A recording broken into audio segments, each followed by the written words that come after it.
গুৰু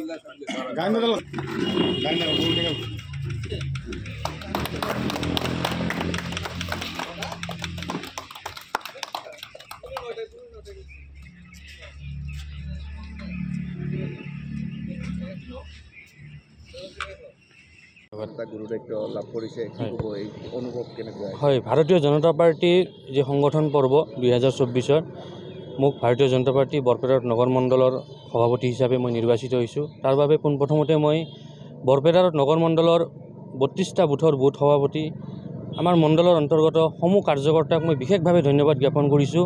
তেওঁলোকে মোক উৎসাহ যোগাই মোক এই পদবীৰ কাৰণে মোক আগবঢ়াইছিল, প্ৰস্তাৱ আগবঢ়াইছিল আৰু তেওঁলোকে পূৰ্ণ সমৰ্থন জনাই মোৰ মণ্ডল সভাপতিৰ বাবে মোৰ নামটো ৰাজ্যিক নিৰ্বাচনী কাৰ্যালয়লৈকে প্ৰেৰণ কৰিছিলে আৰু যোৱাকালি ৰাজ্যিক নিৰ্বাচনী কাৰ্যালয়ৰ পৰা মোৰ নামটো সভাপতি হিচাপে চূড়ান্ত বুলি ঘোষণা কৰিলে।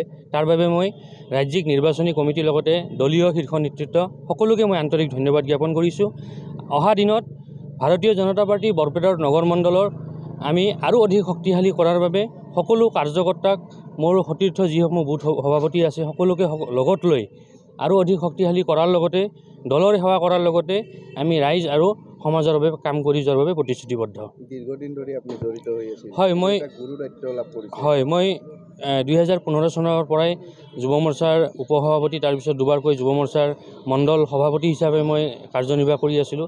তাৰপিছতো মই যোৱা পৌৰসভা নিৰ্বাচনৰ পিছত কোনো দায়িত্ব নথকাকৈ মই মণ্ডল কাৰ্যালয়ৰ লগত ওতঃপ্ৰোতভাৱে মই জড়িত হৈ আছিলোঁ আৰু সেইবাবেই চাগে মোক আজি ভাৰতীয় জনতা পাৰ্টি বৰপেটাৰ নগৰ মণ্ডলৰ যিসমূহ জ্যেষ্ঠ আমাৰ নেতৃবৃন্দ আছে, আমাৰ জিলাৰ উপসভাপতি বুবুল দেউৰী ডাঙৰীয়া আছে, প্ৰাক্তন মণ্ডল সভাপতি হিৰণময় গান ডাঙৰীয়া আছে, বৰপেটাৰ পৌৰপতি ৰাজেশ চৰকাৰ ডাঙৰীয়া প্ৰমুখ্যে সমূহ নেতৃবৃন্দই মোক যথেষ্টখিনি তেওঁলোকে উৎসাহ যোগাইছে।